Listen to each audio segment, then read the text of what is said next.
किसी गांव में एक पति पत्नी रहते थे। दोनों गरीबी में अपने दिन गुजार रहे थे। पति अपनी आलसी प्रवृत्ति के कारण ज्यादा काम नहीं करता, फसल भी उतनी ही करता जितने में गुजारा हो जाए। पत्नी उसे बार बार प्रेरित करती कि लेकिन पति उसकी बात को अनसुना कर देता। हमेशा मेहनत करने से बचता और अपने भाग्य को कोसता रहता। एक दिन गांव में कोई साधु आया। किसान के पड़ोसी ने उसकी पत्नी को बयाता कि साधु बहुत सिद्ध है, लोगों को उनकी समस्या का एकदम सटीक उपाय बताता है। किसान की पत्नी साधु के पास गई। उसने साधु को समस्या बताई। साधु ने कहा, तुम्हारा पति मेहनत नहीं कर सकता, वो आलसी है, उसे परिश्रम का महत्व समझना होगा। पत्नी ने कहा, महाराज, मैं उन्हें समझाती हूँ लेकिन वे मानते नहीं हैं। साधु ने कहा, अगर पति मेहनत नहीं कर सकता तो उससे कहो तपस्या करे। अगर स्वर्ग जैसा सुख चाहिए तो स्वर्ग के राजा इंद्र को प्रसन्न करे। साधु ने उसे एक मंत्र और तपस्या की विधि बता दी। पत्नी खुश होकर लौटी और पति को पूरी बात बताई। पति तपस्या के विचार से खुश हो गया। कुछ करना नहीं है, एक जगह बैठना ही तो है। दोनों ने तपस्या शुरू की।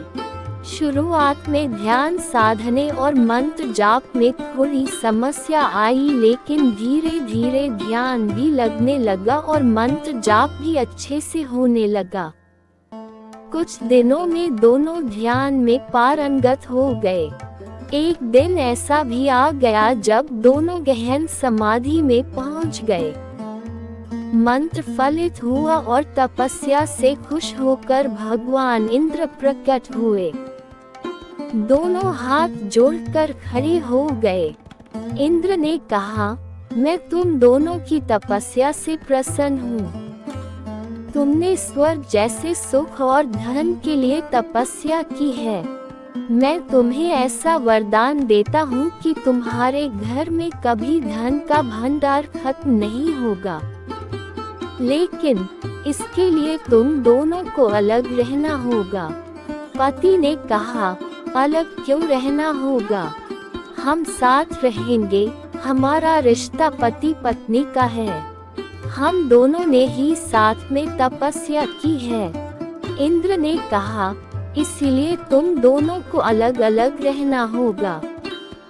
जिस दिन तुम एक हो जाओगे मेरा वरदान समाप्त हो जाएगा, क्योंकि तुम दोनों ने अलग अलग तपस्या की है, इसलिए दोनों को अलग अलग फल मिलेगा। दोनों सोच में पड़ गए। पत्नी ने कहा, अगर इन्हें पूरा सुख मिलता है, धन की कमी नहीं रहती है तो मैं इस वरदान के लिए तैयार हूँ। लेकिन पति ने कहा, मैं इससे अलग नहीं रह सकता, क्योंकि इतने दिन की तपस्या में इतना ज्ञान तो मुझे मिल ही गया है कि मेरी पत्नी मेरे सुख के लिए कितनी चिंतित है, और आज भी ये मेरे सुख के लिए मुझसे अलग रहने को तैयार है। ये इतना त्याग कर रही है।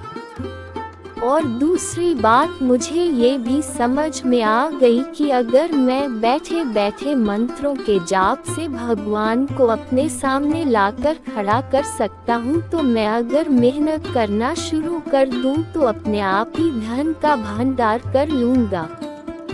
मुझे आपके वरदान की कोई आवश्यकता नहीं है। मेरे लिए इतनी चिंता और प्रेम रखने वाली पत्नी ही मेरे लिए पर्याप्त है। मैं आलक का त्याग कर चुका हूँ, अब मेहनत करूँगा। पत्नी किसान को देखती रह गई। उसकी आंखों में खुशी के आंसू थे। इंद्र ने जवाब दिया, मेरा वरदान खाली नहीं जाएगा। तुम दोनों साथ भी रहोगे और धन भी रहेगा।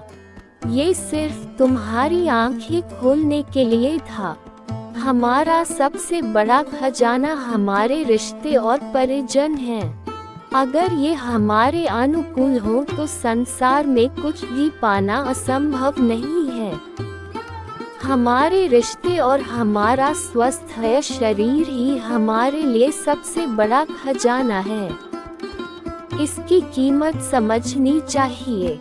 मेहनत से भगवान को भी पाया जा सकता है, तो धन और सुख तो बहुत छोटी चीजें हैं।